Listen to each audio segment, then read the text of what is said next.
See Malmas Dimo. You went stairs namet, kunst niet zeggen, je eet slagen, niet zeggen, die lam nog. Sie af, neer zo wet, kunst Netse Mot, het tammig. Sie af, ze eet slagen, squeakt. Chokoyum, the tammig. What you're about to see and witness, the beauty, Netse Mot, our ancestors, loved the land, loved the water, loved the sea animals. The off vision. Take care of this land. Take care of this earth. The earth is our mother. La lamatistis likat kutsti saleli sastalam ini witsiem lamatis tamu et ia kutis likat la lamita ti tamu sa 10. Take care of the land, the ocean creatures, mountain creatures is all our brothers and sisters. Vision. Netse Mot to Tamuch, Netse Mot to Mukstem. We fell from the sky. We're sky people, star people. The earth is our mother. We have to take care of the beautiful land. We have to take care of one another. I say if Jawas could see Lalamit to me, see us, Squalawan. Tati ko testalikat, Tati ko Mukswet. I said, when see Lumnook, the ice swallowing, could see off, see him. Near swallowings could see eats at a water, not a market, the muck stem. Thought, look, she's gone, the eamish. Near swallowings, the Sioux see, thought, muck swallow, when she said, the eamit.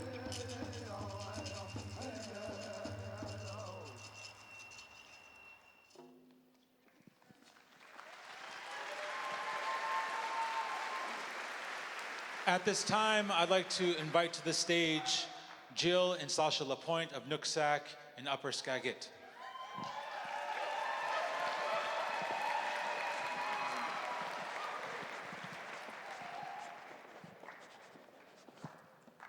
Tuha Golapo de Eshed.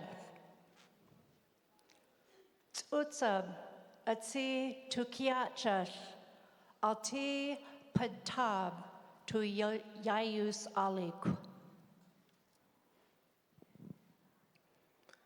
Our grandmother told a story of when the people worked together. Lakaladi ab chash, Yahi tid Gwadzadad. When she spoke, we listened because our stories carry wisdom.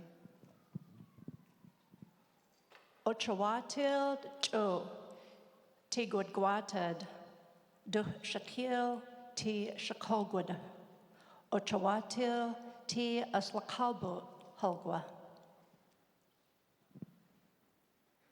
In this story, the people had to learn one word because they spoke many different languages. In order to lift the sky and bring the world out of darkness, they had to learn how to understand each other. Aslach dub, ti siyahob, ti aslach tagwil, eti tech tagwil. This story reminds us to listen to and care for one another. Dishak, Gwadzadad. We still need these teachings, now so more than ever. Sasko chash, tias lachel, tul al lili albu, hol chus, o hagwid, ti bok alalus chus, o kol alik chus, atahas.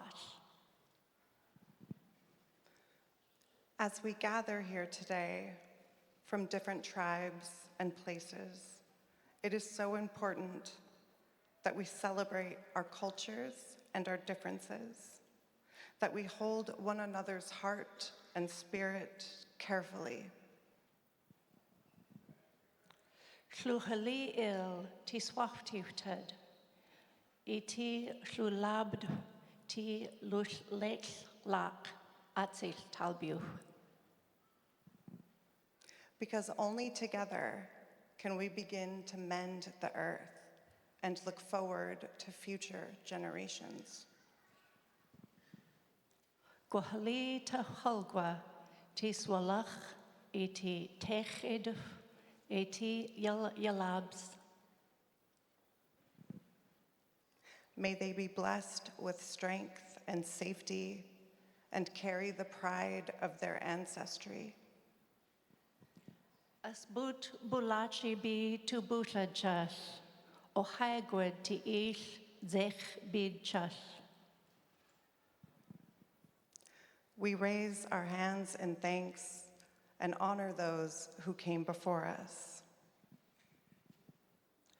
To de gui tu boot, ti buk si ab, tul al dish swaftiwtyd, al ti tu si ash, iti buk isheds dus ushababd halgwa. A lineage of leadership rooted in resilience, a celebration of inspiration rooted here in the homelands of Chief Seattle and all the relatives who demonstrated compassion. O yadwas, sali, o chach. Netse Mot, one heart, one mind, to guide us into a new beginning. As boot bulachi bi tu butad chas, tu ha gwalapo de ished. We raise our hands in thanks to all of the relatives here. Hey willa, Welcome, and let us move forward and proceed. Yahau.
Come on, you can be louder than that.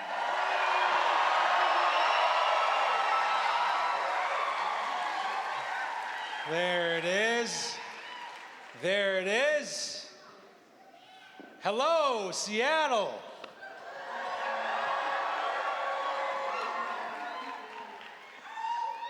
From the bottom of my heart, I'd like to welcome everybody here to the annual National Committee Gathering of Antifa.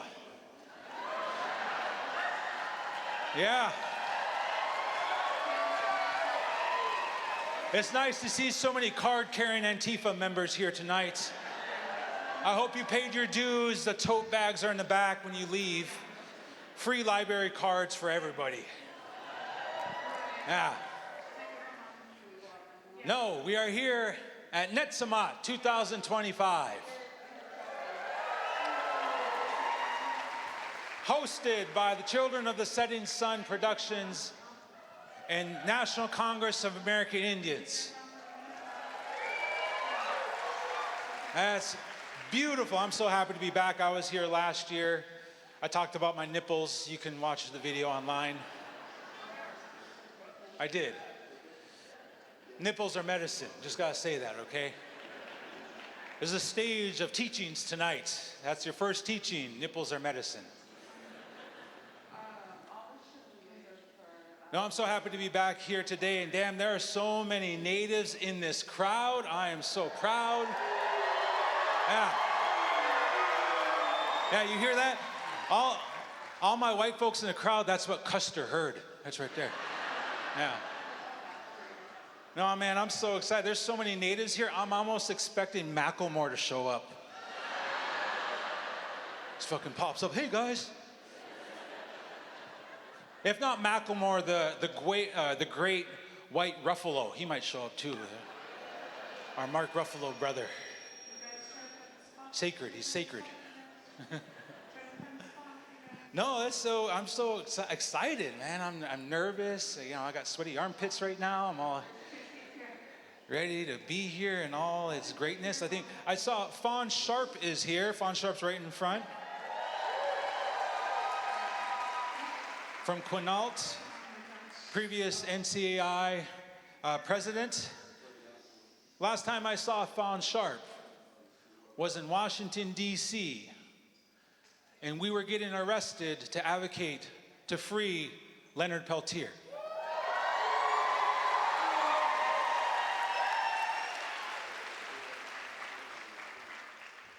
And I would say we did our little part, right? Got arrested and all that stuff. She wanted to go punch a cop. I said, don't, right? Say, oh, hold on there. Just simmer down now, all right? Take it easy. So I'll just go throw a Molotov cocktail. How about that? I was like, no, just chill out, all right? But it was because of the tremendous work of countless many others for decades, for years, for generations, that our uncle, our brother, our grandfather is free.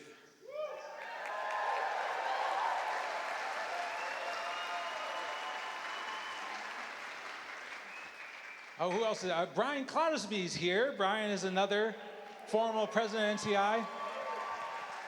I tried to get him arrested, but it didn't happen. I think back in Keystone XL days, I tried really hard. I was like, come on, man, just do it. Come on, just do it. Come on. Come on. My auntie, Nancy Shippentowers here. Daughter of Donald and Janet McLeod. Warriors, fierce defenders of our waterways and our salmon. I want to say acknowledgement to my Auntie Nancy.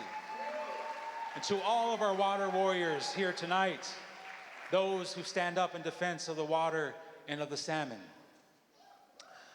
Who else? I think my tribal president's here. Where's Tammy Dakota? Make some noise. Oh, she's up there. All right. Yeah. She's of the lesser known tribe, so she's up there, okay? The big ones are down here, all right? Just want to let you all know. Man, it's a great crowd. We have a tremendous show tonight. I'm looking forward to it. We have Fawn Wood in the house. Beautiful voice, beautiful. We have a good brother, my little brother, my name, Julian NoiseCat. You know Julian? Now, true story. Julian, I knew Julian when he was in high school, and I was going to school at UC Berkeley. Down Go Bears, right on. And I was one of his tutors at the Child Resource Center, is a Indian center that provided tutoring for Native students. Back then, Julian knew me. I was giving out Indian names to white folks in Berkeley. I was proud of that. Berkeley powwow, man, that was where it's going on. I was giving out names left and right, sacred names, sacred ones, you know, like Greasy Beaver, sacred, right? Yeah, Smell Toes, you know, those are what, Camel Toes, sacred names, you know? Powerful names. Good time, yeah, back then, was also at Berkeley Powell. I once made a white woman cry. Good times, in that way, yeah. You know. A little known fact, just as for our allies in the room, I know we have some non-native allies, some people of the Caucasian persuasion here. Thank you for being here. Just so you know, one of the greatest gifts that you could offer are your tears. It's medicine for us. You just collect it. Collect your tears, give it to a Native person. They're going to go in a sweat lodge and bless themselves. I'm telling you, it's teachings tonight.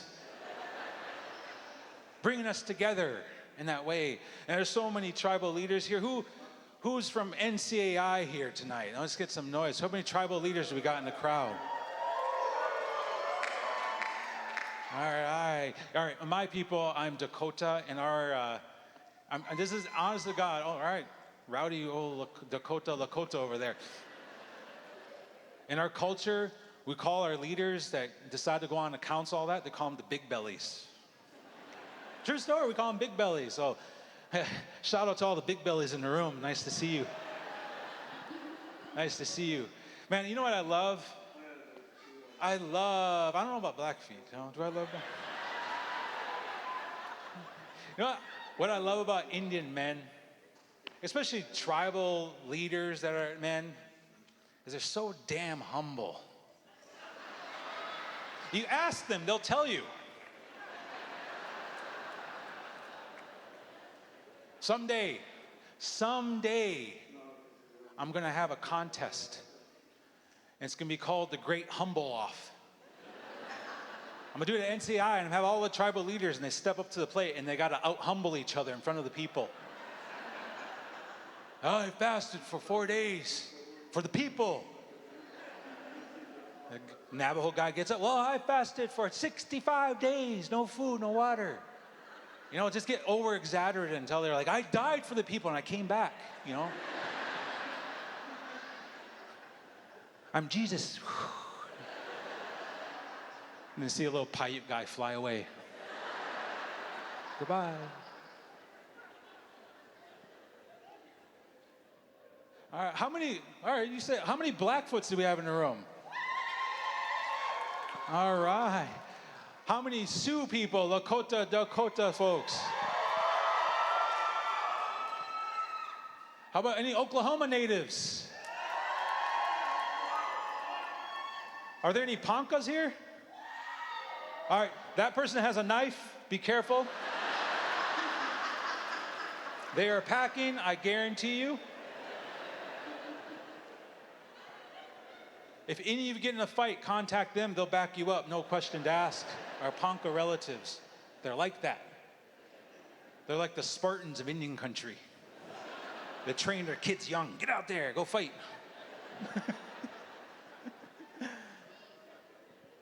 Are there any Cherokees in the room? All right, let's make sure the Lumbies aren't sitting next to them, okay? But we don't want any conflict going on, you know? It's very topical. It's a very topical joke. Some folks get it. How many Coast Salish folks are here?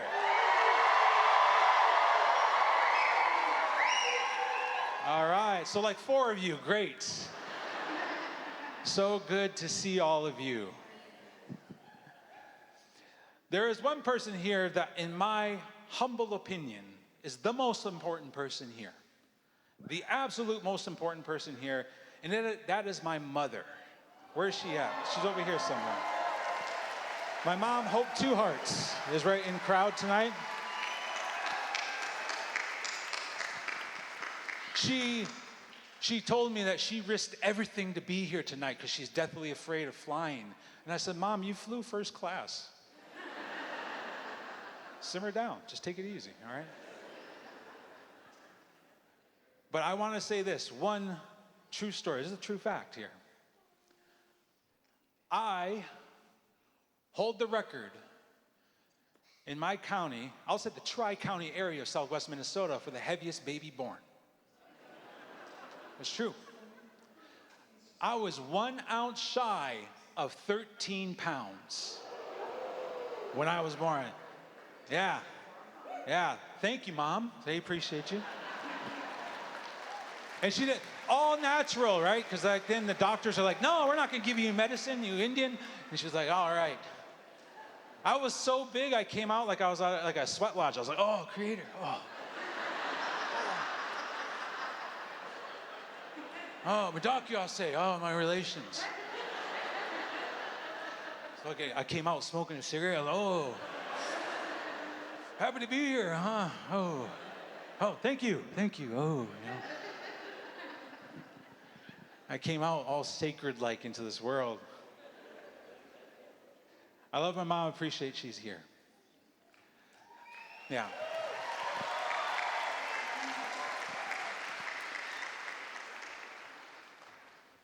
But all jokes aside, we're here tonight to celebrate, to enjoy excellence on display on this stage. And we do so being mindful that only such displays of excellence and joy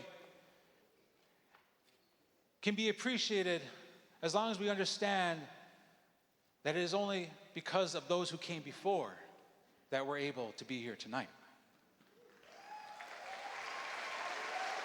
Tonight, we celebrate the concept of Netse Mot, one heart, one mind, a prayer, an intention that before you step into a space, you have to have a strong connection between the mind and the heart, and we're doing that together here tonight. Because a lot of us know in this moment, it's hard to have some hope.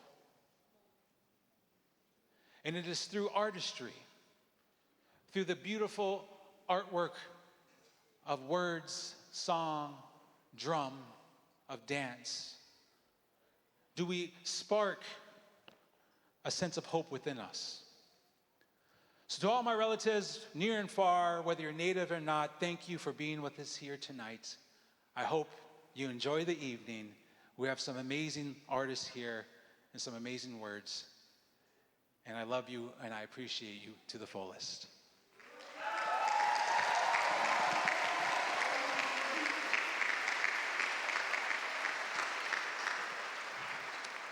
This is the bio for the next person.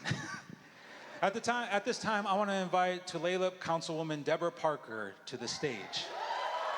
Deborah is a national respected Indigenous leader known for her fierce advocacy for human rights and tribal sovereignty. In 2013, she helped secure the tribal provisions in the Violence Against Women Act, restoring the inherent right of tribes to protect Native women and families.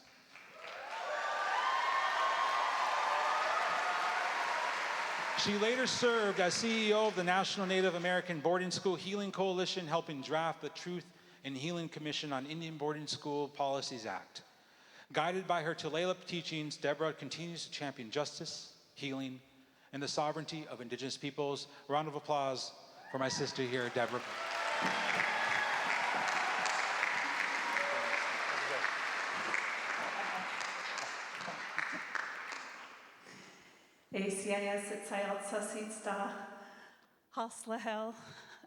Good evening. For generations, our families carried stories that were too heavy to speak aloud. Stories of children stolen, taken, and sent to Indian boarding schools, languages silenced, and the deep ache left in the hearts of our nations. The National Native American Boarding School Coalition, NABS, is creating the space our ancestors prayed for, a space to speak the truth, honor boarding school survivors, and bring our children home in spirit and memory. Across Indian country, our nations deserve the dignity of truth and full transparency through obtaining church and governmental records. NABS created an oral history project to record survivor stories to be placed in the Library of Congress and in the future in the classrooms of our children. We created a National Indian Boarding School digital archive platform, which aims to make records of U.S. Indian boarding schools more accessible to community-led healing and truth and justice initiatives. Our future generations deserve a world where their language, their culture, and their identity will never, and I repeat, never again be taken from them.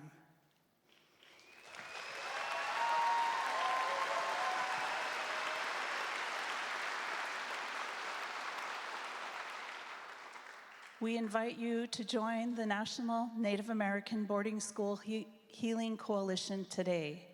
Let's show the world who we are. This is our story. It is my honor to introduce Colville tribal member, singer, songwriter, actor, and director, Isaac Tonasket.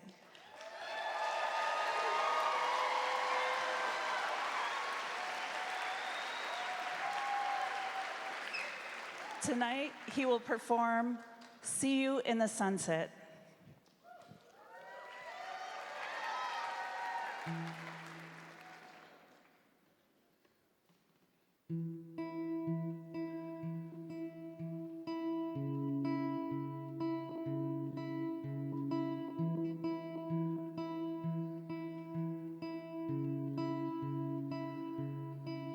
Where the sunset is beautiful, I'm sitting here wondering why you had to go and what God took you away from me. Every time I look into the sky, I feel like I can see your smiling eyes and see you smiling back at me. Oh God, can't you see? The one you took meant a lot to me. I'm not mad, but I'm sad they had to go. Well, my heart may be broken, but I know I'll see you again. Suppose I'll wait for God to take me home. But until then, I'll see you in the sunsets. Can heaven have a phone? And I can see a smile from a million miles. So crazy how you had to go.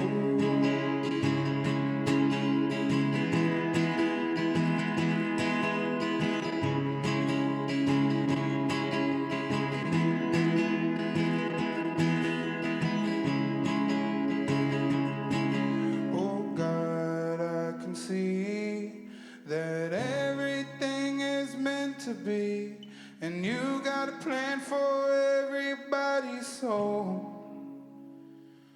Well, my heart may be broken, but I know I'll see you again.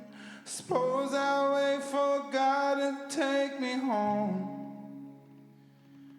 But until then, I'll see you in the sunsets. Can heaven have a phone? And I can see her smile from a million miles. So crazy how you had to go.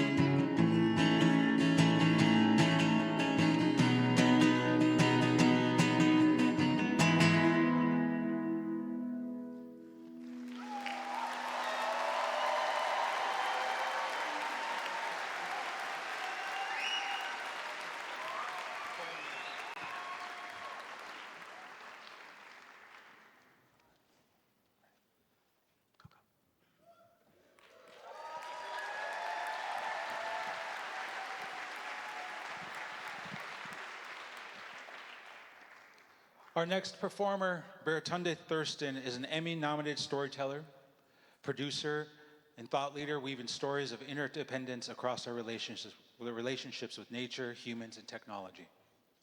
As the host of PBS's America Outdoors with Baratunde Thurston and the creator of the acclaimed How to Citizen podcast, Baratunde has redefined citizenship as a practice of active participation, responsibility, and community building. Let's welcome to the stage Baratunde Thurston.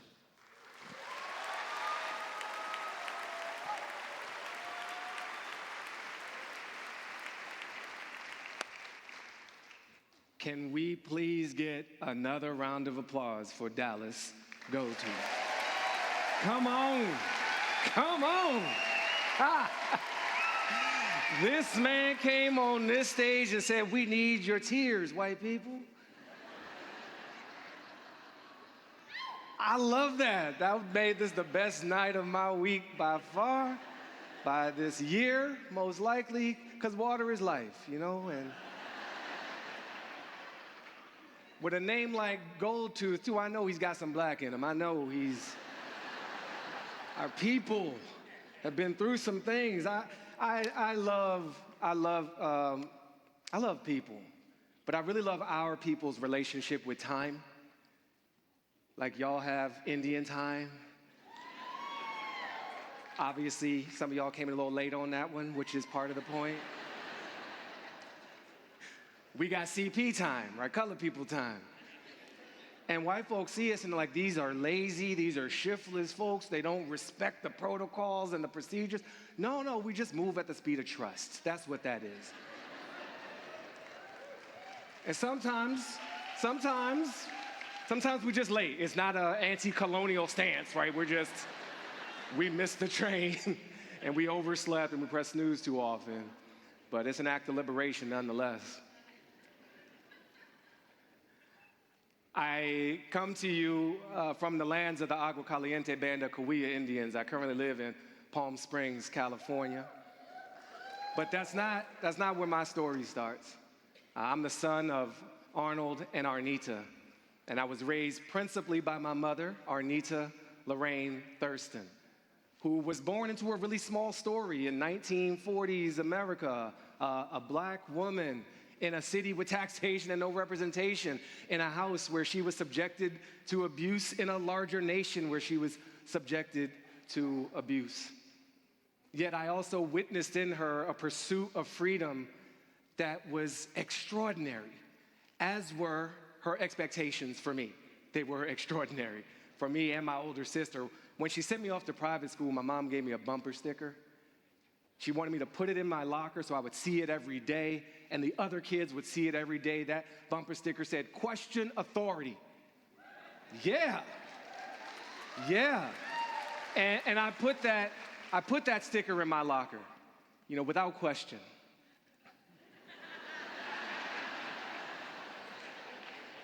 You know something about her, now you know something about me, you know what I'm saying? One for you, one for me. Love you, Ma.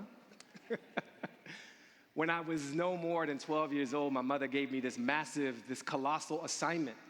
She said, "I want you to come up with a system we will live under after democracy and capitalism have failed." When I was no older than 12, I had just started sweating from my armpits. I had found out what a girl was. It blew my mind. I had no idea what to do with that.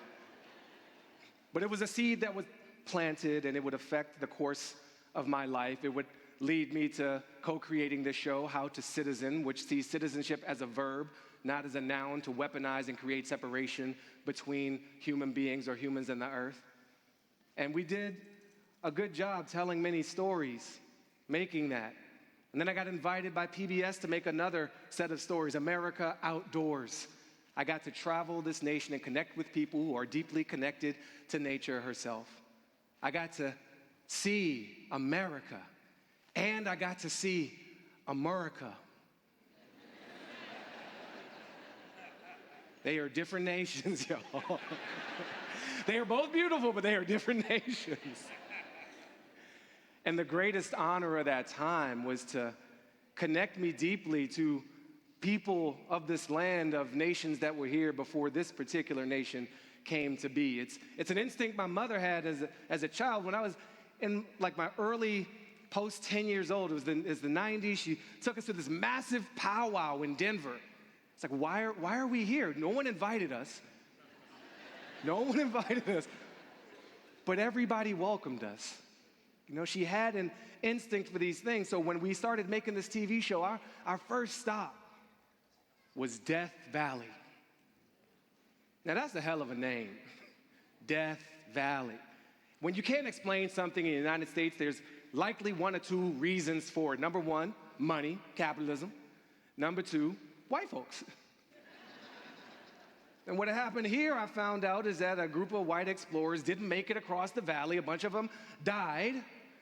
Ergo, Death Valley. That should have been called We Messed Up Valley. We didn't pack right Valley. We didn't understand the assignment Valley. But don't go impugning the honor of the land and the people of that land, the Timbisha people, the Timbisha Shoshone people. And as I sat with an elder, Pauline Estevez, she shared these harrowing stories of federal troops with fire hoses attacking the people in their homes to take possession of the land. And I'm like, I know the fire hose story. That's all too familiar. The people in the land bore the same name. It resonated. It felt familiar yet different, but the same underneath. I was also forced to wrestle with the history, often traumatic, of my own people's relationship with this land, where the outdoors is like the scene of a crime. It's a graveyard and a field of torture and separation. Very near here in Oregon, we were in a forest setting doing a tree climbing expedition, like big trees, like 80-foot tall trees. And I was going up this tree, made it about 40 feet up the rope, and stopped. And it wasn't because I was afraid or nervous or vain, looking for the right angle or makeup. It's because there was something coming through me, not just of me, some deep pain of my people's relationship with trees and ropes. And I refused to go further, not out of fear, but to honor those who couldn't refuse in their own time. I felt so many things in that moment: anger, sadness, a bit of release and relief. I felt for those who had been killed in such a brutal way. I felt for those who suffered the moral injury of killing their own humanity to do that again and again and again in the period of racial terror lynchings in this land. But I was shocked to find that I also felt for the trees, who had never signed up for this. They were not created for this purpose of ending life. They help us, they help each other. They are lungs beyond our bodies, not just some commodity. It was a powerful reminder and lesson. And while touring and promoting that show, I found myself at the Aspen Ideas Festival in Aspen, Colorado. I was in a room and I heard someone say, "Democracy is indigenous." I was like, whoa, that caught my ear, especially because of the whole How the Citizen thing. The woman who said that was Nikki Santos. She ran the Center for Native American Youth at Aspen at the time. And she was referencing a history I didn't come across. Despite knowing what America is and being skeptical as hell of the official storyline, I hadn't really heard about the Haudenosaunee Confederacy. Yeah, 6 nations in the house. This blew my mind, the idea that there were, for hundreds and hundreds of generations before any white person set foot on this land, an intact, deeply practiced, deeply felt democracy of independent nations living interdependently under the great law of peace. We were invited into this knowledge. It was such a generous offer. My wife and I and a group of others representing multiple colors of a medicine wheel. We were white, we were yellow, we were black, hosted by red.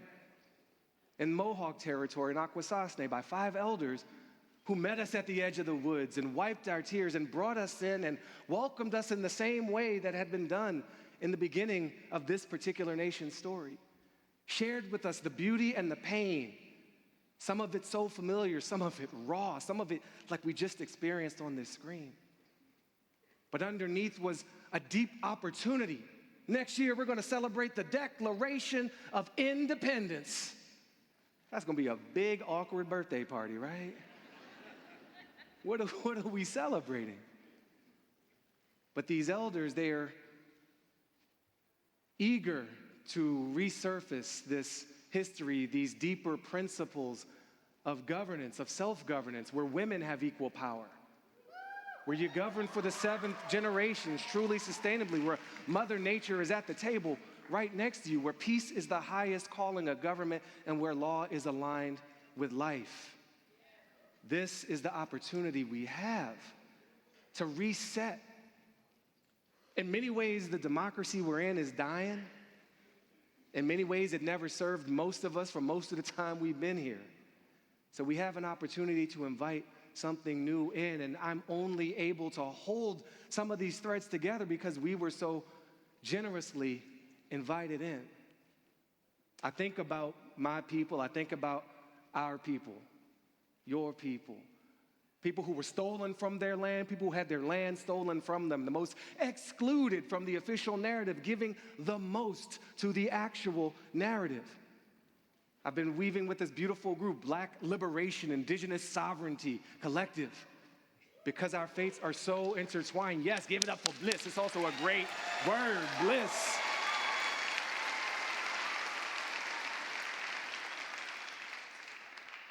Something beautiful is possible right now. Something beautiful has always been here, and many are awakening to that deeper truth. The idea, the thing that really blew me away in our group learning about the Great Law concept and so many other indigenous governance structures is that it's a reflection of the laws of nature herself, that intrinsic interdependence. And when I get low about the state of our official democracy today, I don't think about documents and declarations. I think about the Klamath River. I think about that, where we visited with America Outdoors, and I think about this massive effort to tear those dams down, to restore and bring the salmon back. And the beautiful thing that happens is nature bounces back faster than most expect. Bet, yes, yes. And it's not just that.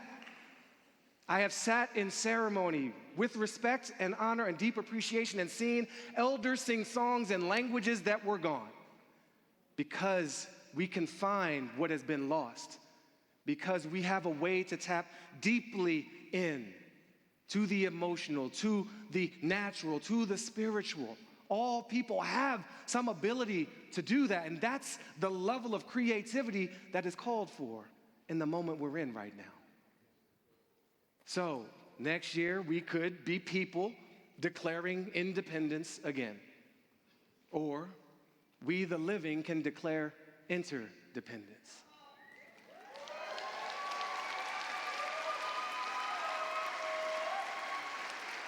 We can live in to the truth of this gathering, that we are one heart, that we are one mind, that we are actually just one and have been the whole time. We can remember who we are and create a story together big enough and worthy for all creation. Truly, liberty and justice for all creation. I am Baratunde Rafik Thurston. I am so honored that you have allowed me in here. Thank you so much. Let's go build an actually just society. Let's do it.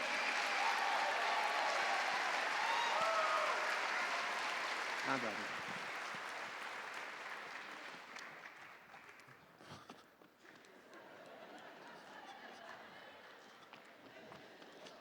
Shit, yeah. I was getting all piped. I was like, yeah, fuck yeah, woo. Oh, sorry. Didn't mean to hit you there. Oh. Put your hands together for Baratunde again, one more time. One more time.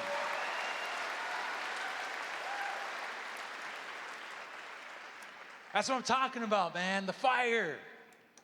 The fire that's in all of us, right? It's there.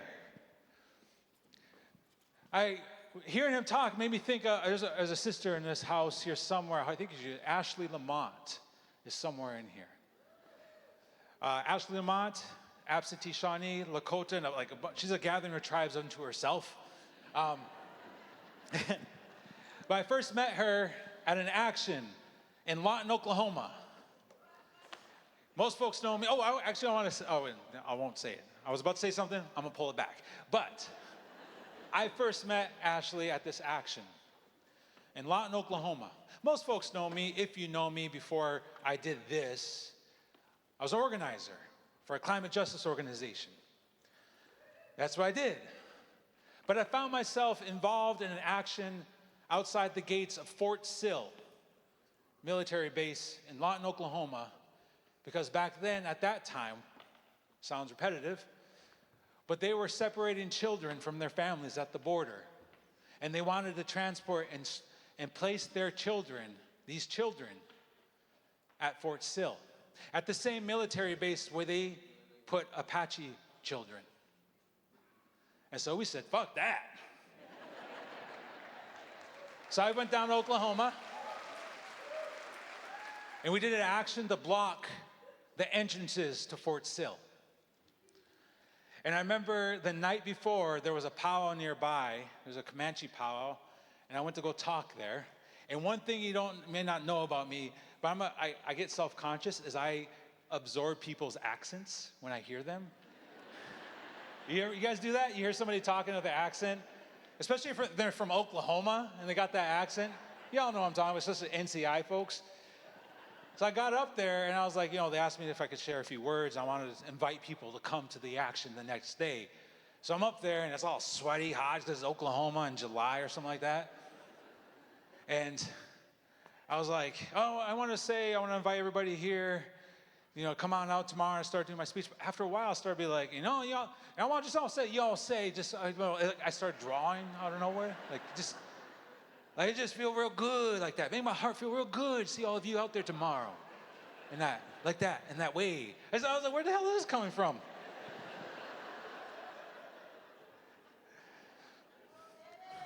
So, I want to introduce our next performers. Delbert Anderson is a Diné jazz trumpet artist, composer, and educator. He stands at the forefront of a vibrant Native American jazz scene. His work, deeply rooted in his Diné heritage, seamlessly integrates Navajo spinning songs of love, healing, courtship with jazz and funk, thus marking him as a community-minded Indigenous individualist. Through his Delbert Anderson Quartet, Anderson revives the improvised sounds of the Diné circle, blending them with jazz, funk, and hip-hop. So put your hands together for Delbert Anderson Quartet.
Oh, yeah. We are the Delbert Anderson Quartet. Robert Muller on keys. Evan Suter on bass. Khalil Brown on drums. I'm Delbert Anderson on trumpet. Thank you. That first song was a gathering song from my Diné culture, and it was called Groove Warrior. This next one we're going to play for you is actually about this picture up here.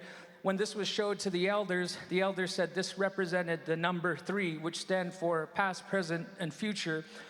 And when they would see the bottom of the bowl after they would eat in it or whatever they were doing, they were reminded to speak their language and tell a story to someone older and someone younger. And so they said if that practice was in place from the beginning and still to this day, they said a lot of our stories, languages wouldn't have been lost. So this song is about the number 3. So we're gonna play a melody. It has 3 sections. We're gonna repeat it 3 times. This one goes out to the great Don Cherry, pocket trumpet player, Indigenous musician from Oklahoma area. This is called Dear Don.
Awesome.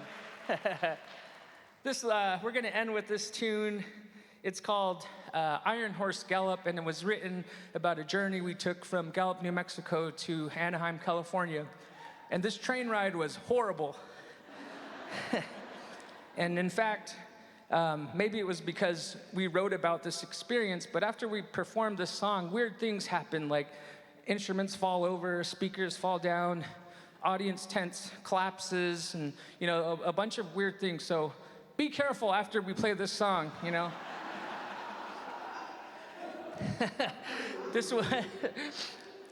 one is called Iron Horse Gallop.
Delbert, Anderson, Quartet, and Nakima.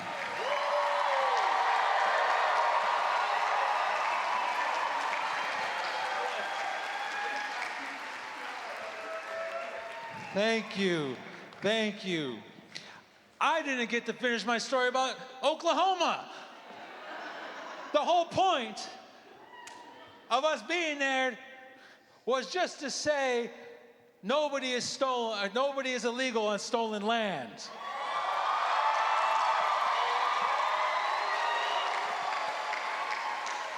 And fuck ICE.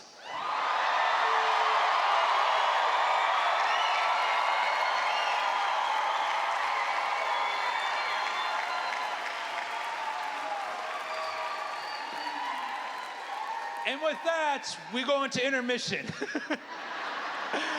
We'll be back in 15 minutes, relatives. See you soon.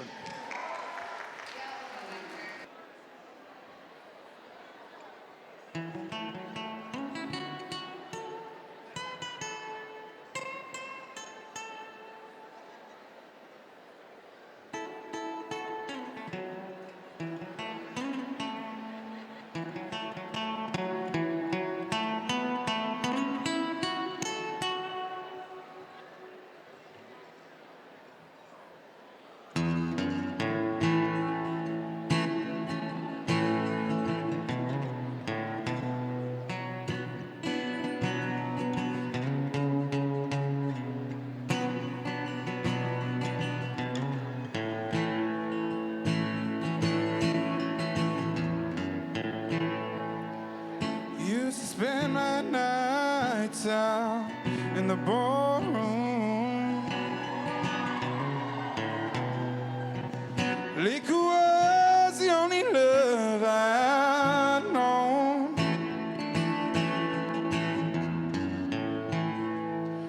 But you're rescuing me for reaching for the bottom and brought me back from being too far gone. You're as smooth as Tennessee whiskey. Well, you're as sweet as strawberry wine. You're as warm as a glass of brandy, and honey, I stay stoned on your love all the time. I look for love in all the same old places, right here in Seattle. Found the bottom of the bottle's always dry.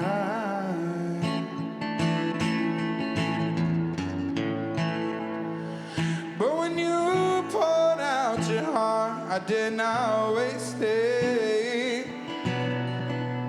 'Cause there's nothing like your love to get me high. Yeah, you're as smooth as Tennessee whiskey. Well, you're as sweet as strawberry wine. You're as warm as a glass of brandy, and honey, I stay stoned on your love all the time. You're as smooth as Tennessee whiskey. You're as sweet as strawberry wine. You're as warm as a glass of brandy, And honey, I stay stoned on your love all the time. You're as smooth as Tennessee whiskey, a Tennessee whiskey.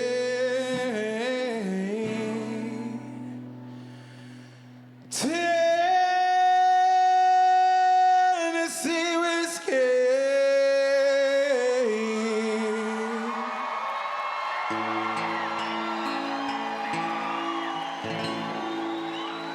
Put your hands together for Isaac Tonasket. Come on, give us some love. Give us some love. I love you, Mom. She said she loves you back. Okay, from a 1 to 10, how was that intermission? You guys good? Everyone all right? All right, cool. All right. Yeah. You had your bio break. You guys got that? Okay, good, good. Are you ready to get this show on the road again? Make sure you call your aunties back in the room, your uncles back in the room, tell them to get back in here because we're about to get started. Now, there's some other folks I wanted to give a shout out here. I see a relative, a Numu woman named Autumn Harry, right over here. If you don't follow her on Instagram, it's Numu_Wanderer. She's a Paiute woman, fisherwoman. She is a young person that inspires me, who stands up to protect Pyramid Lake, to protect the fish that their peoples have depended upon since time immemorial. So much love to Autumn and all her family, to the Harry family, for setting a great example about what it means to be a land defender and a water protector. And right now, one of the messages she's here to bring here to this space, along with other folks, and I'm getting a little pulpit here, is to bring awareness of the dangers of large-scale data centers. Yeah. I have to acknowledge that we are in the traditional territories of Microsoft and Amazon in a traditional way. But don't be fooled, Indian country, but the new currency that is data and the dangers it brings. And so hats off to Autumn and all the other relatives who are here to bring awareness about this issue, about the dangers of AI and data centers. Let's see, who else can I slay on the stage here in a good way? I want to ask, sister, come on back up here. Yeah, yes, come on up. Come on up.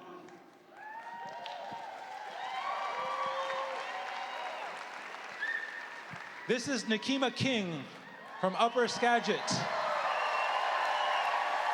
Let's give her some love.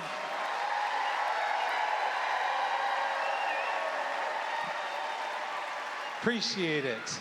Thank you. You want to say anything? Just want to thank my family. Aw, give a round of applause for Nakima.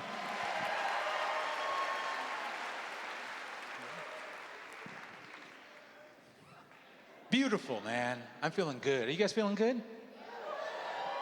Are you feeling inspired in some way?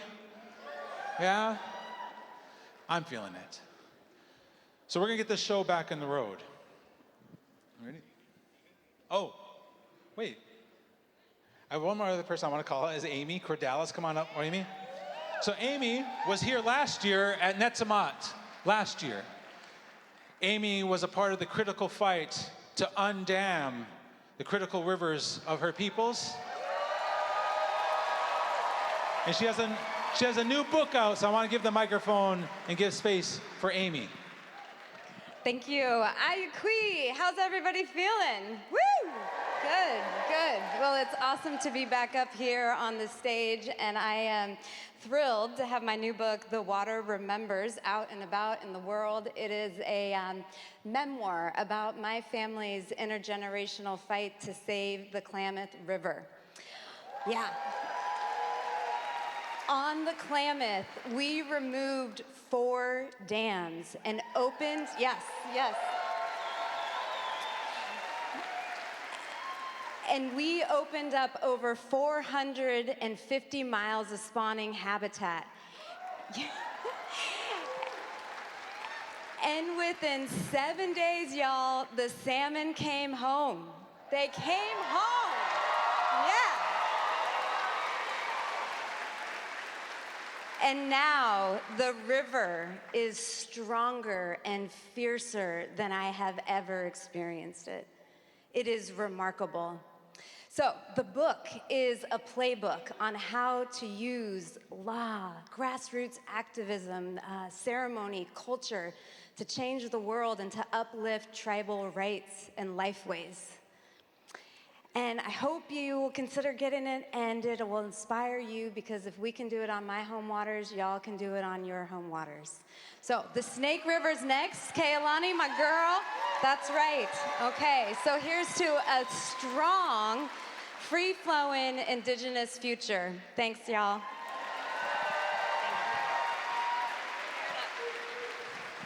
Yeah. Who's ready to go blow up a dam? Just kidding.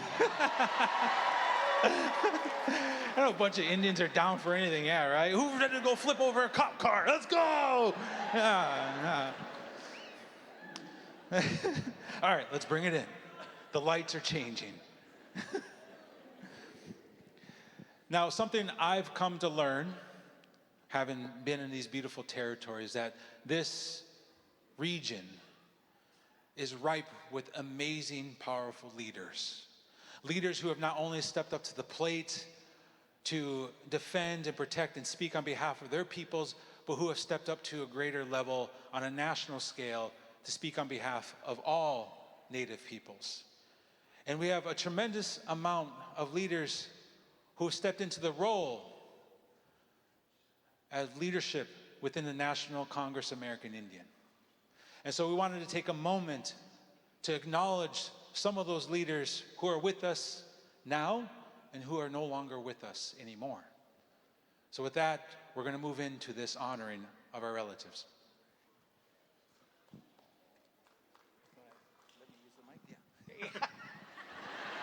Can you give up the mic a little bit?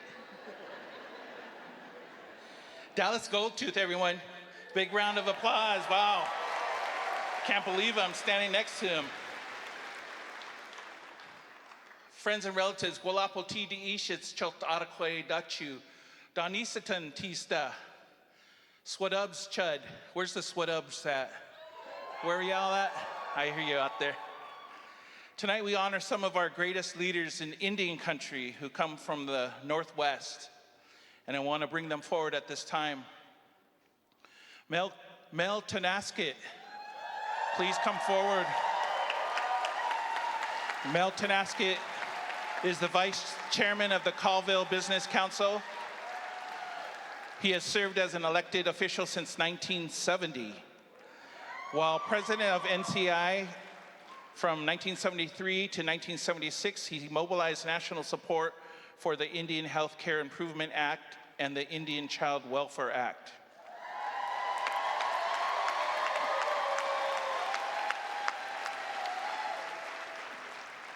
We're trying to figure out what order they're going to come in, and then Ron Allen said, wisest first. I heard it. W. Ron Allen, Jamestown S'Klallam.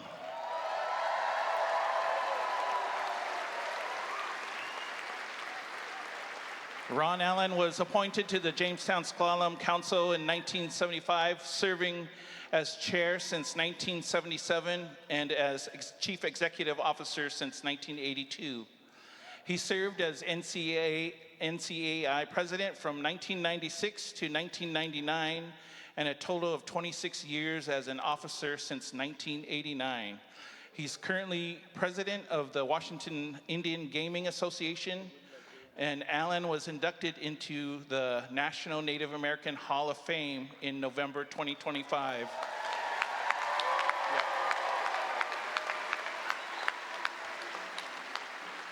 Speepots,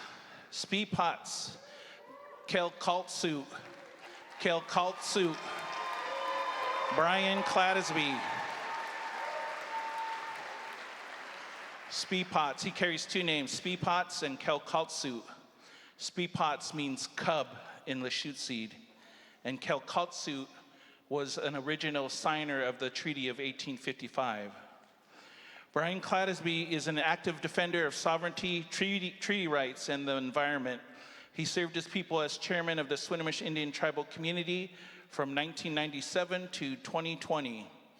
While president of NCAI from 2014 to 2017, he introduced President Obama at the White House Tribal Nations Conference and attended a state dinner to welcome the President of France.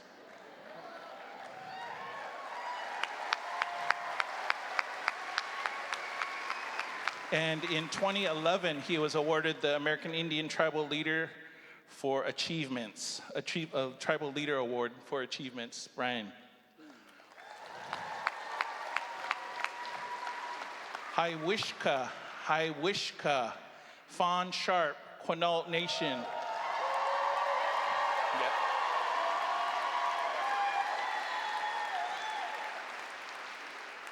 Fawn Sharp is a politician, attorney, and policy advocate who served as NCAI president from 2019 to 2023. Prior to the position, Sharp served as president of the Quinault Indian Nation, president of the Affiliated Tribes of Northwest Indians, and vice president of NCAI.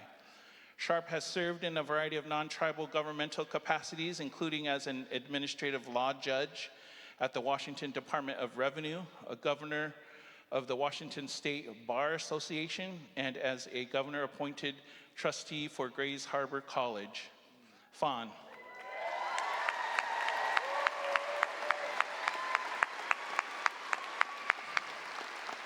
At this time, we want to bring forward the family of Joe De La Cruz, a representative who's representing the late Joe De La Cruz.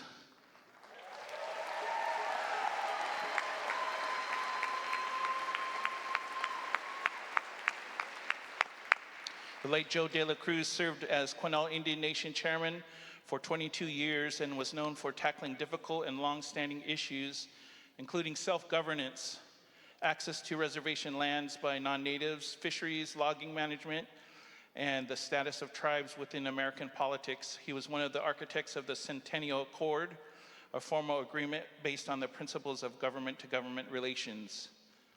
Joe De La Cruz and his brother, Jim.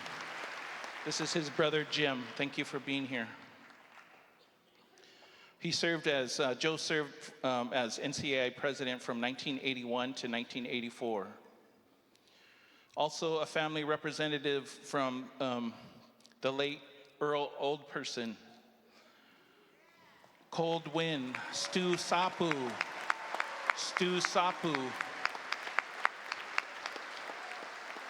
Earl carried two names, Stu Sapu and Akapakapi, charging home. And this was honoring Mel Tonasket's request that we honor the late Earl Oldperson, who is from the Blackfeet Nation. The late Earl Oldperson was he was a political leader and the honorary lifetime chief of the Blackfeet Nation in Montana as one of the last generations fluent in the language. One of his first jobs was as a translator. He served his people as a member of the tribal council or chairman for over 50 years.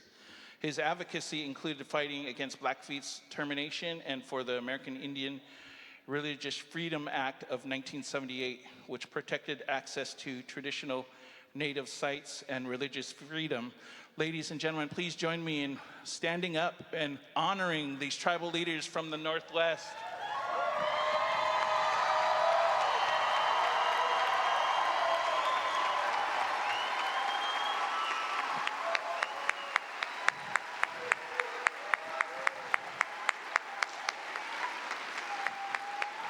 For our relatives, we want to cover you, warm your hearts, let you know that you are loved from Indian country. We give you these gifts from our relatives, these eagle feathers that represent the leadership that you've brought forward. and we thank you for your service to Indian country. OCM. We want to sing an honor song for you. Please remain standing as we sing an honor song for our leaders.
At this time, I would like to welcome to the stage an opera singer named Idea Bowen, who is a member of the Upper Skagit Indian tribe. Since the age of 3, she's been involved in musical theater and recently earned a bachelor's degree in opera and American Indian Studies from the University of Washington. She is currently working on her master's in opera.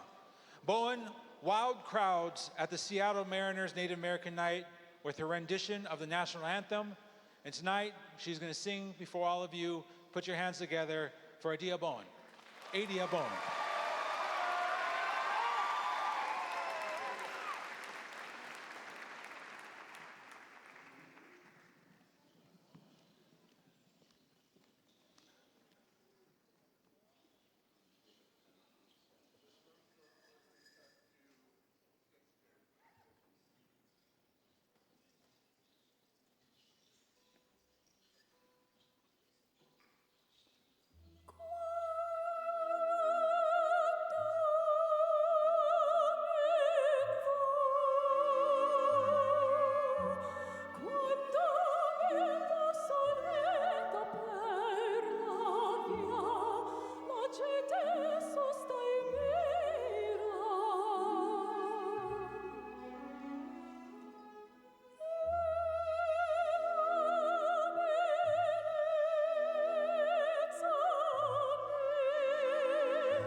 Make some noise for our relative. Damn. That brought a tear to mine eye. I am just fascinated by how many amazing people in this room. I want to give a shout out to my sister, Matika Wilbur. I have no idea where she is at. I have no idea. She's laughing right now somewhere. We can hear it. But I want to shout out to my sister, Matika Wilbur, who has always demonstrated Indigenous excellence to the finest degree. I appreciate you and thank you and acknowledge you on stage in front of thousands of people. So there you go.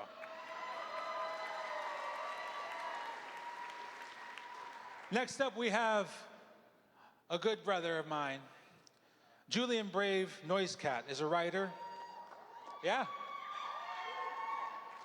Oscar-nominated filmmaker, champion power dancer, a student of Salish art and history, and an amazing pole dancer. I just made that one up.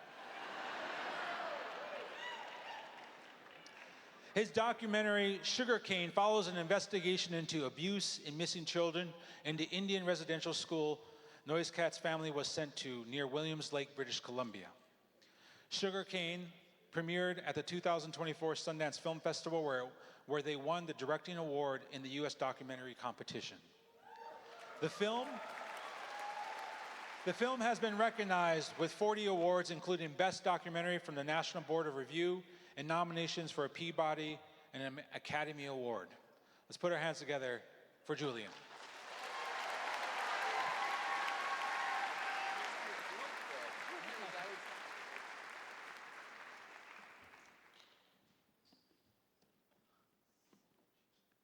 Dallas is a little taller than me. This is the suitcase that I lugged around while we were chasing that Academy Award with Sugarcane. I turned it into an art piece called Coyote's Son's Spaceship. It'll make sense when you read my book, We Survived the Night, okay? Bear with me here.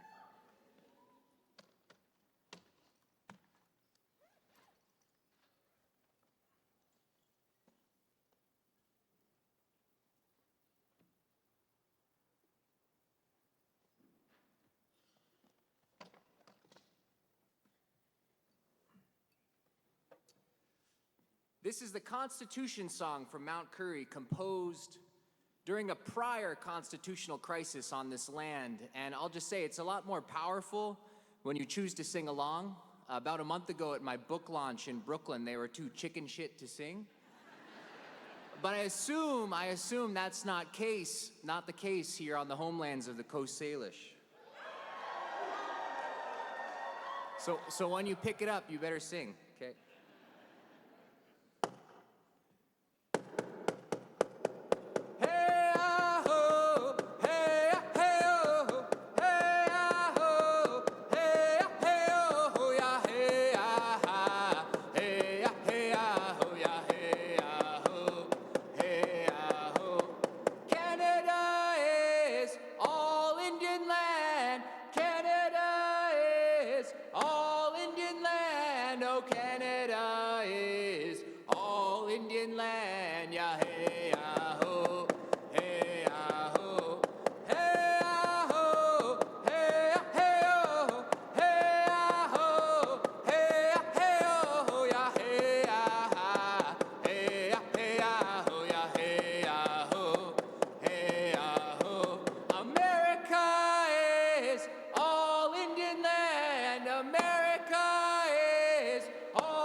You guys definitely beat Brooklyn.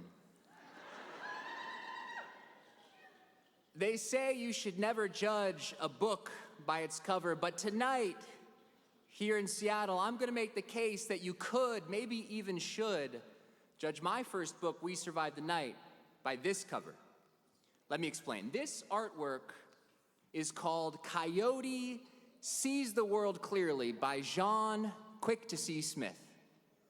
Now, Jean Quick-to-See Smith was one of the most significant American painters of the last century. Most would qualify that and say Jean was one of the most significant Native American painters of the last century. But I'm going to take it a step further because, if you can't tell, I cannot help myself.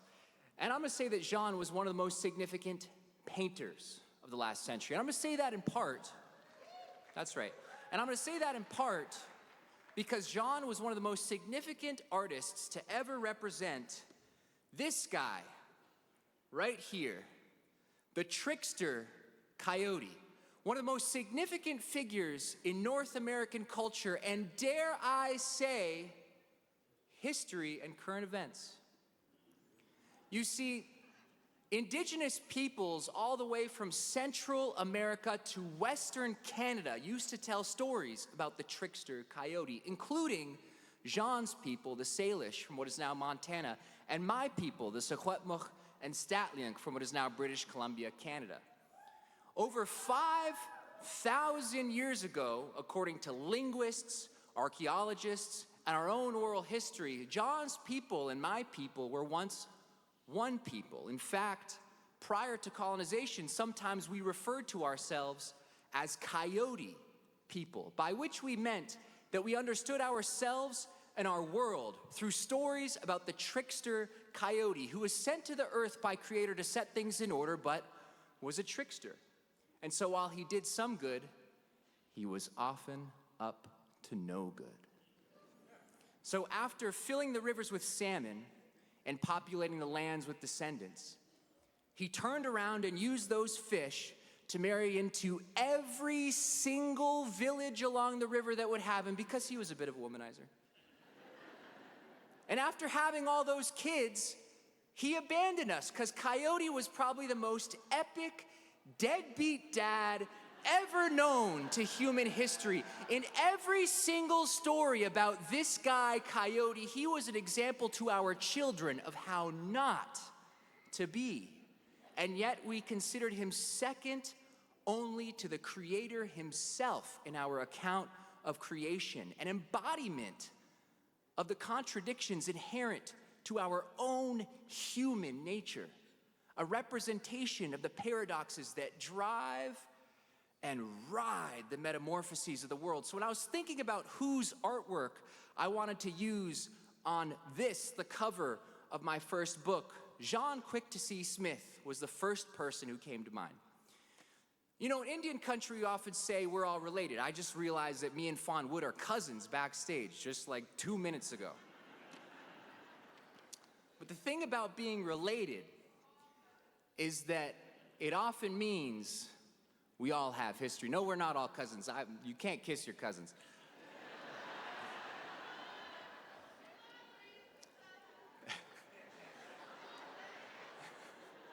You guys are making me blush up here, come on. So when I was trying to reach Jean Quick-to-See Smith, I reached out to one of my aunties in the Indian way. She's actually named in this book. Her name is Janine Antoine. Janine is married to a guy named Dick Trudell, who Ted Kennedy used to call the king of the Indians. That's a direct quote. Janine used to run a gallery in San Francisco that my own father used to show his work at, and she can reach just about any artist in the country, and her personal collection proves it. So when I was trying to reach Jean Quick-to-See Smith, I asked my Auntie Janine if she could reach my long-lost Auntie Jean. But remember, we're all related, which means we all have history. And so when I asked Janine for Jean's contact, she said, "I'll give you her email, but you cannot, under any circumstances, use my name." So I reached out to Jean Quick-to-See Smith, sans Janine's name, and the very next day, Jean got back to me and said, "Of course, you can use Coyote Sees the World Clearly on the cover of We Survived the Night. Just send 2 copies to my Family Foundation library." So I told my publisher to double it, because 4 is a sacred number in my people's culture. And I was on my way. Now, here's where the story takes a turn that requires a bit of additional setup. You know, in my work, Sugarcane and We Survived the Night, I'm breaking the rules of nonfiction as handed down to us by the colonizers. You're not supposed to have tricksters, spirits, ancestors, the mythic, the beyond involved in the here and now. But as you all know, it's true. It's true. And I say that because 3 weeks after Jean gave me her personal permission to use Coyote Sees the World Clearly on the cover of We Survived the Night, she died.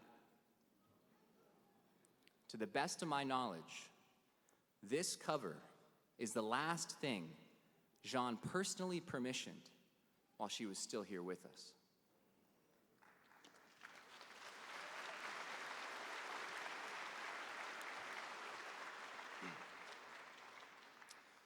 Earlier this year, I found myself in New York City on the first Thursday of a month, and so I wandered down to the Gallery District to catch a show by an up-and-coming native painter, also from the Bay Area, named Jordan Ann Craig.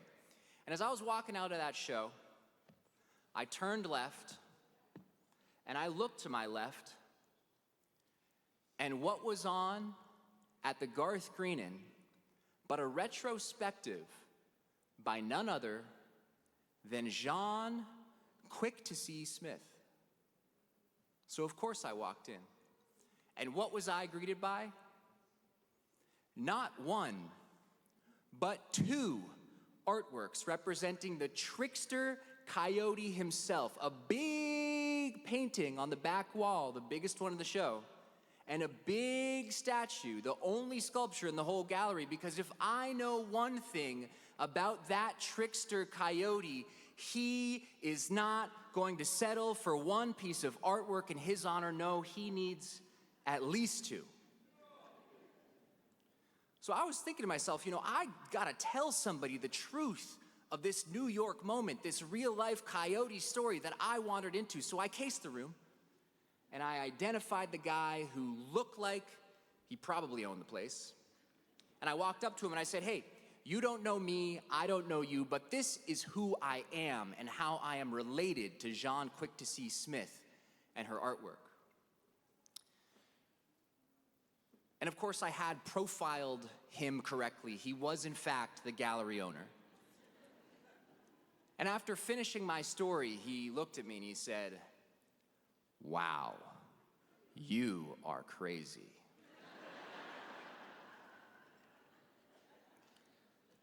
Before Jean died, she used to joke that she was going to visit me from the beyond. So here is what I am saying with my work. No, here is what I am insisting. That our people's approach to stories, to what we have considered nonfiction on our land, which has been ours for thousands and thousands and thousands and thousands and thousands and thousands and thousands and thousands and thousands of years before it was the United States, before it was Canada. You all said so yourselves. You know this.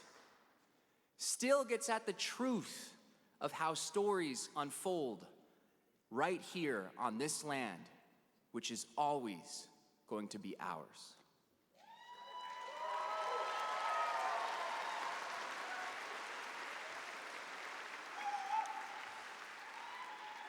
Tq'secen, thank you all so much. Netse Mot, Seattle, NCAI. This has been a special oral chapter. You're not going to get it in the book. From my first book, We Survived the Night. It's a coyote story performed the old way before this little blip in literacy that looks like it might be headed out the door anyways. And I call it Cover Story. Thank you.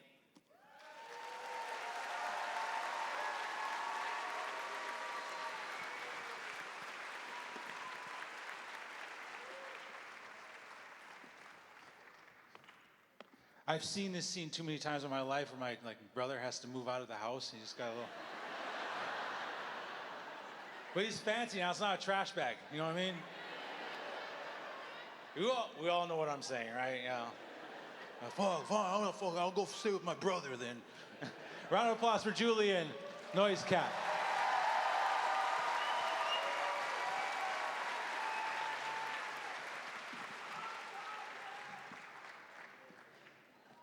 We're winding down, relatives.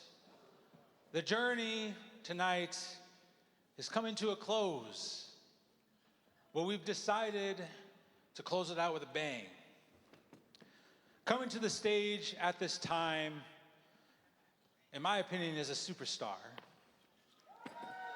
Fawn Wood is a member of Saddle Lake First Nation, is a talented Cree and Salish musician hailing from St. Paul, Alberta, Canada. She is best known for her touching album, I don't know if I pronounced that right, which earned her the Juno Award for Traditional Indigenous Artist of the Year in 2022. Fawn comes from a musical family. Her father, Earl, is a member of the traditional Cree group Northern Cree. Her cousin, Joel, is also nominated in the same category in 2022 Junos.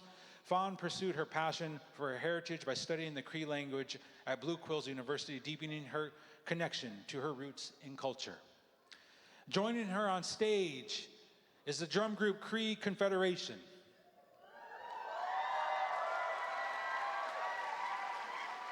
Formed in the winter of 2007, Cree Confederation has become a revered powwow group. In 2011, they received a Canadian Aboriginal Music Award for Best Contemporary Powwow Album for their album, Pasco Miata. It's a Cree word, okay? We'll just deal with that, all right?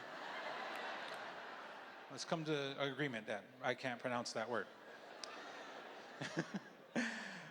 Wherever they travel, the Cree Confederation represents the Cree people of the Treaty 6 areas, sharing the music and language of their grandfathers. And the lead singer is Dallas Goldtooth, none other than being engaged to Fawn Wood. Let's welcome Fawn Wood and Cree Confederation to the stage at this time.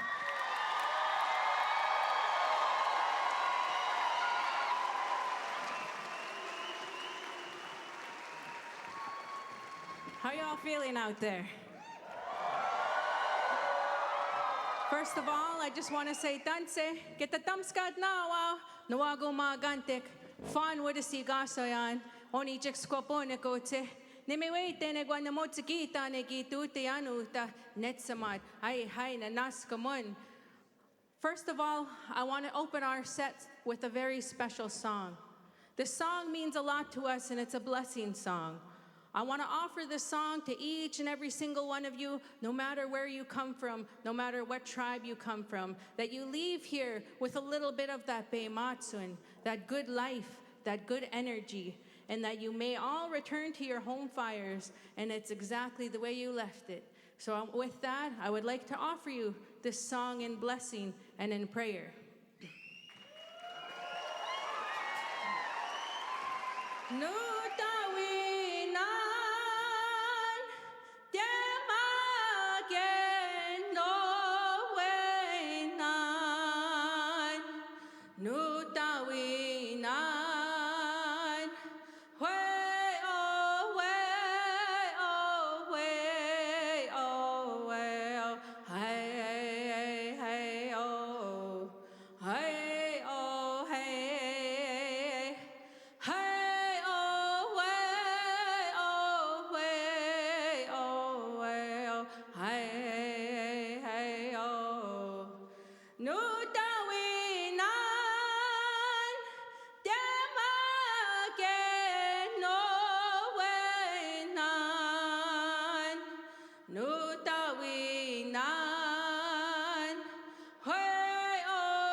Thank you very much.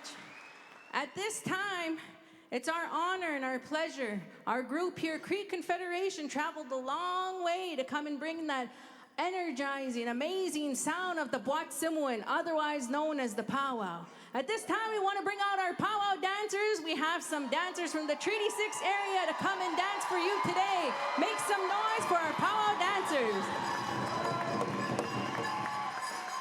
With that being said, though, we want you guys to take home that amazing energy received here tonight from all of the amazing talent that we had here tonight at Netse Mot. At this time, we're going to turn it on over to the Cree Confederation singers. Make some noise for Cree Confederation.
Senior, Cadence Goodwill, our jingle dancer, Manny Hawley, and Janiyah Littlewolf.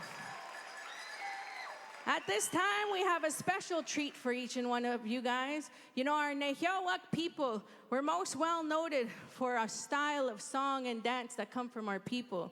And that's the Bititiwin, our round dance. And I'll share a little bit of teaching about the round dance with you all. The word Bititi is to call upon. And in the winter times, like November, like we are experiencing right now, is when we most notably have our celebrations. So we want to ask our Cree Confederation singers to come on out for one last song, a round dance song. Our ceremony and our celebration, it is believed that when we share these songs, this style of songs, this time of year, that we're actually inviting all of our ancestors to come and sing and dance with us one last time. So we want to dedicate this song to all of our ancestors that came before us. It's because of them that we're able to share our beautiful culture, no matter what tribe you are, no matter what territory you come from. Our people are resilient, our people are strong, and our people are beautiful. So on behalf of Cree Confederation, we'd like to share a little bit of sounds from the Treaty 6 territory of Alberta, Canada, and share a little bit of a round dance song for you all. So give it on up one more time for the Cree Confederation singers. Hey,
Let's put your hands together for Fawnwood and Cree Confederation. Okay, all right. I need everyone to just, all right, bring it down. I know I got you all riled up, but really quick. Fawn and Dallas, come out here. All right. I'm making some shit up right now, okay? I'm going with this. So, they don't know about this. 17 years ago, I was just a little rugged Indian kid. 17 years ago, I was in Albuquerque at Gathering of Nations, Saturday nights. And I watched, shout out to New Mexico, 505 up there.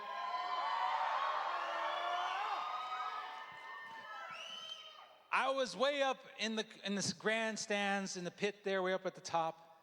And I saw Fawn Wood step forward and sing a solo round dance in front of thousands of people. And as she was singing her song, this was like the big moment. Everyone was like, man, who's Fawn Wood? And she's just singing her brilliance. And while she's singing, from behind comes Dallas, same name. He's better looking than me. And he takes a knee and pulls out a ring. And those in Indian country know, those that are powwow country know this story because we all saw the video of these two get engaged in front of thousands of people. Yeah.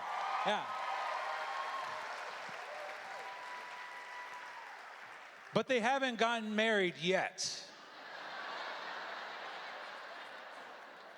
They are your classic Indian marriage. You all know what I'm talking about. They've been together so long, they're basically married, so why even do it, you know? They're married, but they're not married, but they're married. You want to see the moments? Let's see up here.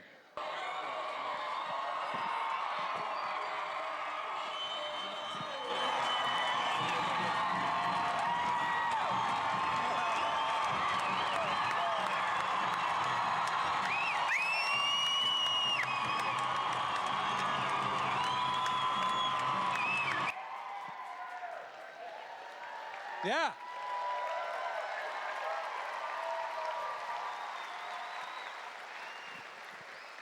So last night, I went on a website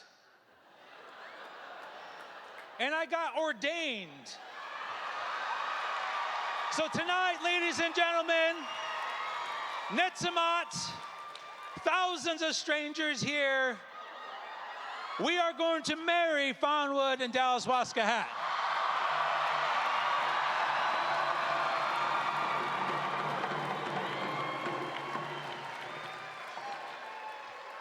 Yeah, you can call me minister. There you go. Or father, I don't know. It's weird, okay? I don't know.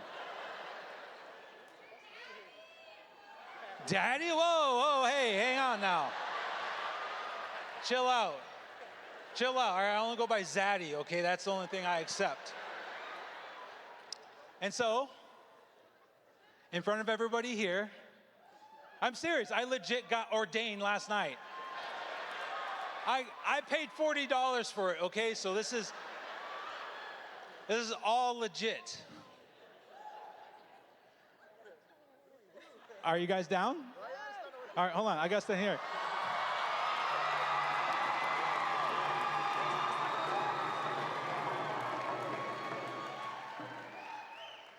All right. Relatives, friends. Oh, he's taking the ring back here? You take the ring back so you, all right. All right. Relatives, friends, and thousands of strangers. We come together to wed these two Indians here, Fawn and Dallas. If anyone here objects, shut your mouth. I don't want to hear it, okay? This moment's happening whether you like it or not. All right. Dallas, repeat after me. Okay. You got this. All right. Stay. All right. No, there's no snot. You're good, bro. All right. You're good. All right. All right. Okay. You like my shirt? I do. Yeah, I got it. I do, Daddy. Yeah, yeah. Oh, whoa, he called me Daddy. All right. I got it from your auntie. She moved away. Joanne's. I got it from Joanne's. Okay. All right, repeat after me. Yes. Fawn, I promise to love you. Fawn, I promise to love you, Respect you, stand by you, respect you, and stand by you. and promise to share my food, Promise to share my food, even though you said you weren't hungry. even, even though you told me to chew with my mouth closed. Yes. Fawn, repeat after me. Dallas, I promise to love you, Dallas, I promise to love you, respect you, stand by you, respect you, stand by you. and pretend to listen. I don't want to say that one. And pretend, and listen. Even when you're explaining something I already know. Even when you're explaining something that I already know. Before all of us here, relatives, friends, and unexpected witnesses, you have chosen each other. You are promising to walk this road side by side. I should have put red road because that's Indian, you know. To be each other's home in every season of life. May the aunties gossip, may the uncles tease, and may you stay together through all of it, thick and thin. By the powers vested in me by a shoddy website I found last night, in front of all of our relatives here together that we've made tonight.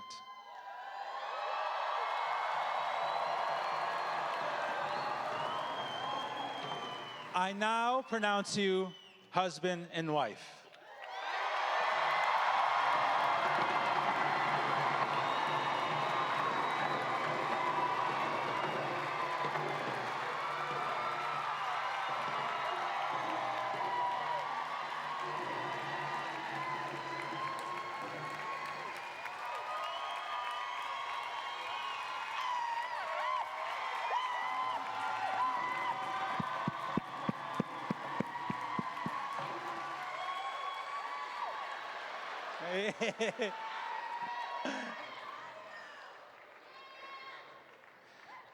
A round of applause for our newly married couple.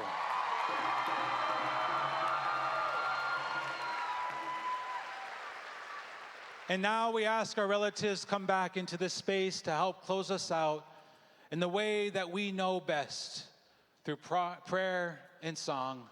And so I give space to our Canoe family here at this time.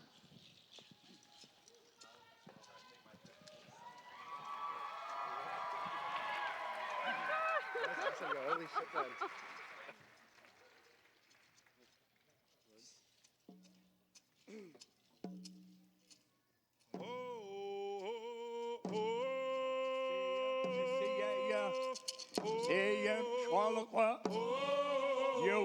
Skagit nama to Tulalip, Netse Mot Gathering, Yesteskus Comcom to Awareness Mastimuk, Lelam, Sea Lelam, Netse Mot to Netse Mot Gathering, Khalets, Ni to Innet, Netse Netse Mot Lelam. Netse Mot Gathering.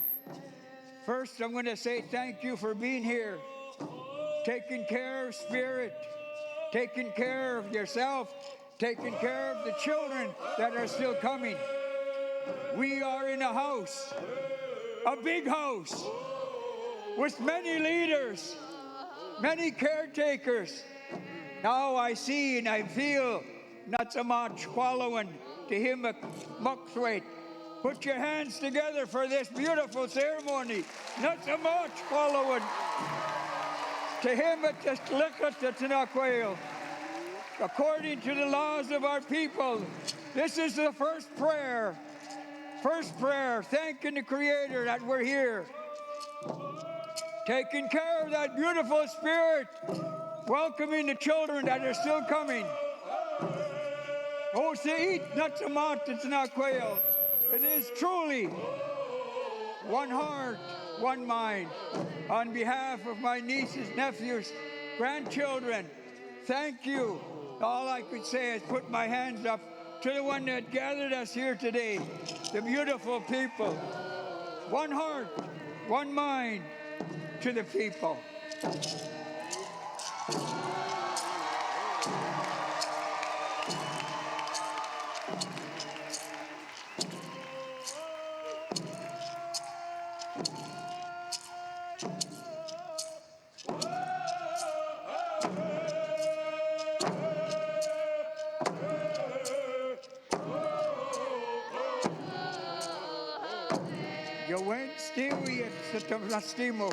Our first prayer that you hear, the drum beat, heartbeat of the world.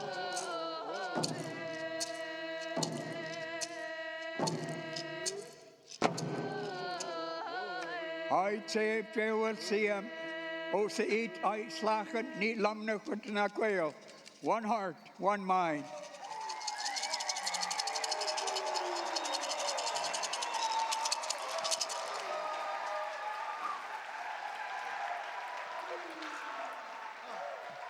My final recognition that I want to take at this time is to acknowledge an individual that invited me to be here tonight.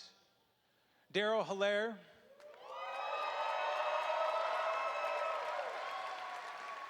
As the lead of the Children of the Setting Sun, has committed his life to uplifting Indigenous stories to the finest degree, to create space for us to radically imagine a future in not only which we are thriving, but we are happy. So thank you, Daryl, for all that you do to create all of this, and I love you for that.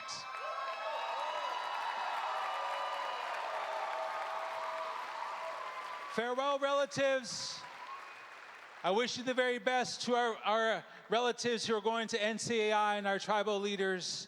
May you ever stand resolute in defense of the sacred of our lands and our people, and to not give in to the aspirations of capitalism and empire. To stand by the wild dreams of our people who carry the truth that this is native land and will always be native land. I love you, I appreciate you. You all have a good night on behalf of Minister Goldtooth.